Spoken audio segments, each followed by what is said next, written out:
안녕하십니까, 정인태입니다. 얕은 지식으로 역사도 왜곡하는 거짓 신인, 본인이 환인이다, 환웅 단군에 대한 모독이고 민족은 분노한다라는 것이죠. 이자가 완전히 그냥 정신이 나간 자가 아닌가라는 생각을 안 할 수가 없습니다.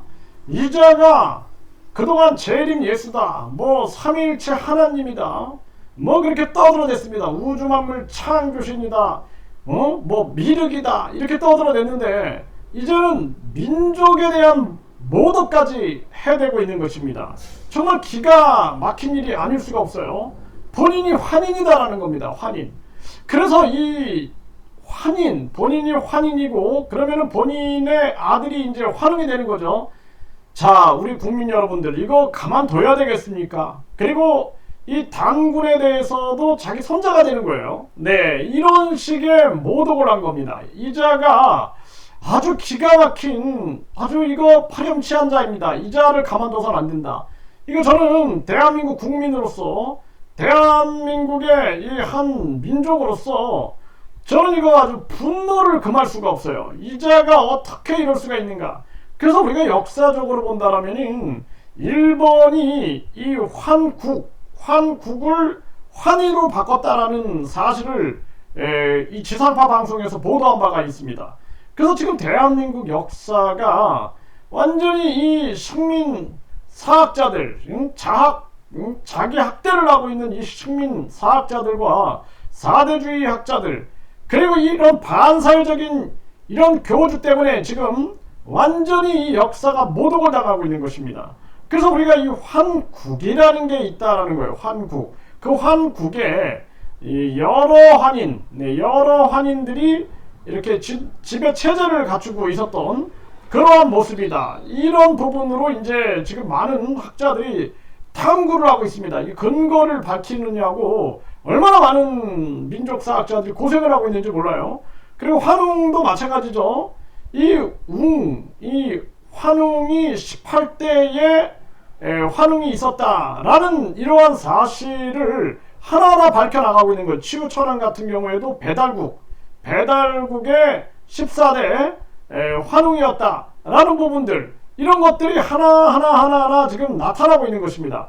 심지어는 베트남 같은 경우에도 보면은 우리가 배달국의 이 3대 성웅으로 태우보키 선생, 그리고 염제신농 선생, 그리고 치유천왕을 뽑고 있는데, 염제신농, 그래서 우리가 신농단이라는 게 있어요. 네, 신농단, 동대문구의 신농단, 그래가지고 이 농사의 신, 의학의 신, 시장과 그리고 결혼 제도를 만들었다 해가지고 지금도 이 전통을 이어가고 있는 소수민족 마을에 가면은요, 이 염제신농을 모셨던 그러한 민족들이 매주 토요일마다 사랑 마켓, 러브 마켓이라 그래가지고 사랑 시장, 그래서 이 남녀들이 모여가지고 서로 사랑하는 사람을 찾는 그런 사랑 마켓을 운영도 하기도 합니다. 네, 그런 이 역사적인 사실들이 있는데 이런 것들을 지금 장난을 치고 있는 거예요. 그동안 이자가 정치를 가지고 장난을 치고 의학을 가지고 약학을 가지고 뭐 불로 우유다 해가지고 장난을 쳤어요. 그리고 이자가 뭐 또 경제적인 것도 천사를 파내 마 해가지고 경제도 장난질을 하고 완전히 다 우스꽝스럽게 만들고 희화시키고 그랬는데, 이제는 민족 역사까지 이러고 있는 것을 보고 이거 참을 수가 없다. 이거 제가 집중적으로 이거 여러 번에 걸쳐서 다뤄야겠다, 이런 생각을 안 할 수가 없습니다. 그리고 지금 단군, 우리가 이 단군 조선을 알죠.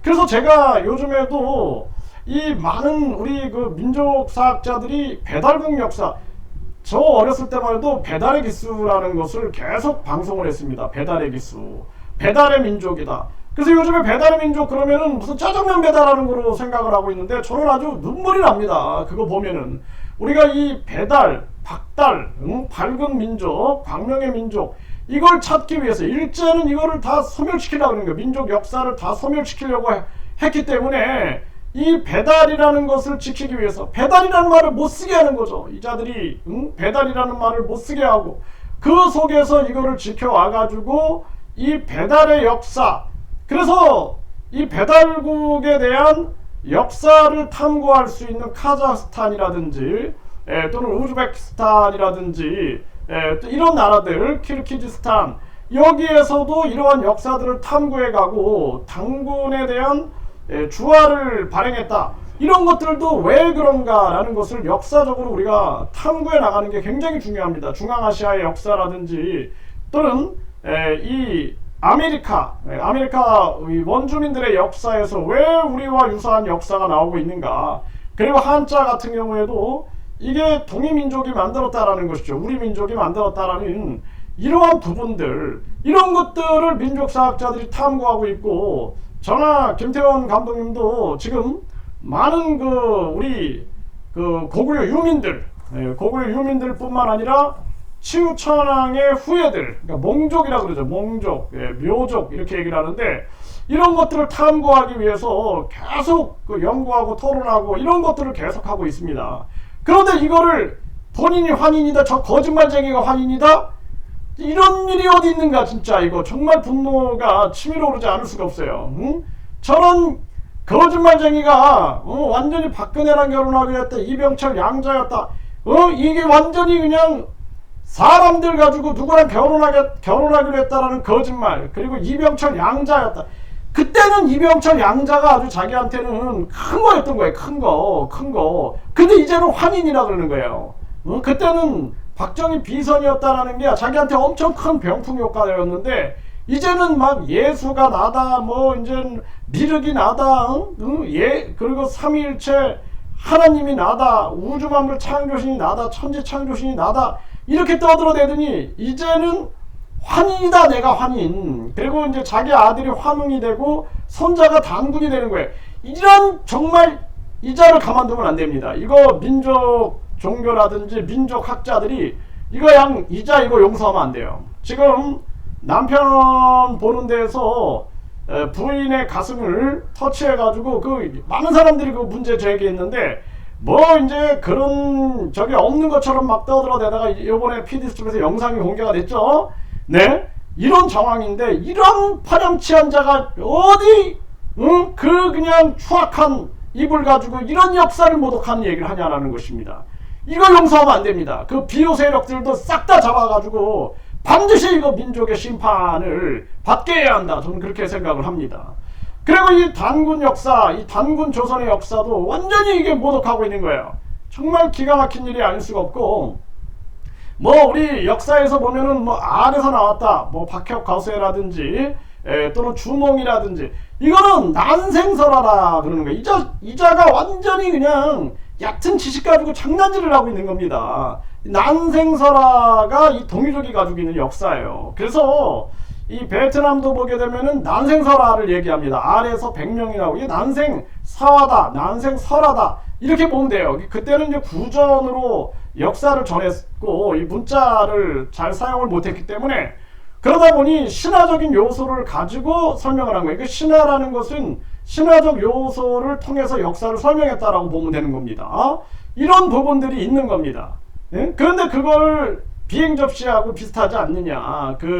그것이 그래서 난생설화를 가지고 비행접시에서 본인이 환웅을 비행접시로 내려보내가지고, 그래가지고 그 옆에 또 이제 그 여자를 같이 내려보냈다. 그러니까 자기 말대로 모든 걸 짜맞추기 위해서 이 단군 이 역사, 단군의 그 사화를 그린 그러한 역사까지도 꾸며내가지고, 이게 이제 호족과 웅족이 있는 거예요. 호랑이족, 웅족. 그때 토템을 따랐으니까. 그럼 이제 웅족과 이제 환웅, 우리 배달국에 18대 환웅이 있었는데, 이 환웅, 일대 환웅이 개천을 한 거죠. 개천. 그러니까 단군은 개국을 한 거예요. 개국. 이 개국을 한 겁니다. 조선을 개국한 거고, 배달국의 환웅이 이제 개천을 하는 거예요. 그러니까 우리가 개천절도 단군을 기리는 것도 중요하지만 더 중요한 건 환웅이다라는 거예요. 환웅. 그 개천절이라는 건 환웅이 이제 개천을 하게 되는 겁니다. 그래서 이런 부분인데, 이런 것들을 다 지금 모독하고 있는 겁니다. 이게 민족이 분노하지 않을 수가 없는 거예요. 그래서 그런 웅족의 역사도 왜곡시켜가지고 환웅과 그 여자를 같이 내려버렸다 이렇게 떠들어대고 있고, 이자가 거기에다가 난생사라 이런 것들도 깊이 모르고 그냥 비행 접시에다가 비유적으로 이 종교를 비유적으로 설명해가지고 많은 사람들 미혹하듯이 그렇게 미혹을 하고 있는 거죠. 정말 기가 막힌 일이 아닐 수가 없다라는 것입니다. 이거 정말 힘든 일이에요. 저도 이거 하루에 한 2시간 정도 계속 우리 이 고대사라든지 상고사라든지 이거를 계속 탐구하고, 우리의 역사를 그동안 중국이나 일본이 왜곡시켜 놓은 그러한 역사들을 다시 찾기 위해서 굉장히 노력을 하고 있고, 제가 아세안 지역에 있을 때는 시간만 있으면은 저는 소수민족 마을로 가가지고 그 소수민족들의 삶을 보고 한국 역사의 유사성을 제가 찾았습니다. 그래서 나중에 알고 보니 이들이 염제신농을 시조로 삼고 있구나. 염제신농은 우리 배달국의 3대 성웅이에요. 또 여기 보니까 이 민족은 치우천왕을 숭배하고 있구나. 이 치우천왕은 우리 배달국의 14대 이 환웅 아니었는가. 이러한 부분들을 보면서 고구려 유민들이 왜 저 아세안 지역까지 그 당나라가 고구려를 멸망시키고 그 유민들을 끌어다가 그렇게 흩어놨는가. 그리고 뿐만 아니라 왜 우리의 그 배달국의 그 구성원, 그 민족들이 이쪽으로 이렇게 뻗어 나왔는가. 그래서 이걸 통해서 양자강, 우리가 장강이라고 그러죠. 양쯔강, 이 유역에서 이 활동을 했던 이러한 배달국의 성웅들, 이런 걸 보면서 모든 것을 풀어가고, 그 현장을 제가 탐구해가고 두 발로 걸어가가지고 그 아세안 지역에서 국경을 넘어가가지고 중국으로 들어가가지고 그 소수민족들의 삶을 보면서 그들의 처절하고 아팠던 눈물나는 그 피눈물의 그 역사 속에서 우리의 민족혼이, 그 배달국의 혼들이 살아있는 그러한 부분들을 보면서 제가 아주 감동했던, 눈물을 흘렸던 그런 상황들이 있는데, 이런 거짓말쟁이가 어디다가 본인이 환인이다, 그리고 본인의 아들이 환웅, 손자가 단군이다, 이런 정말 이거 용서할 수 없는 자입니다. 그리고 이 난생사를 비행 접시에 비유해가지고 이거 안 됩니다. 이 자는 반드시 심판해야 된다. 저는 강력하게 말씀을 드립니다.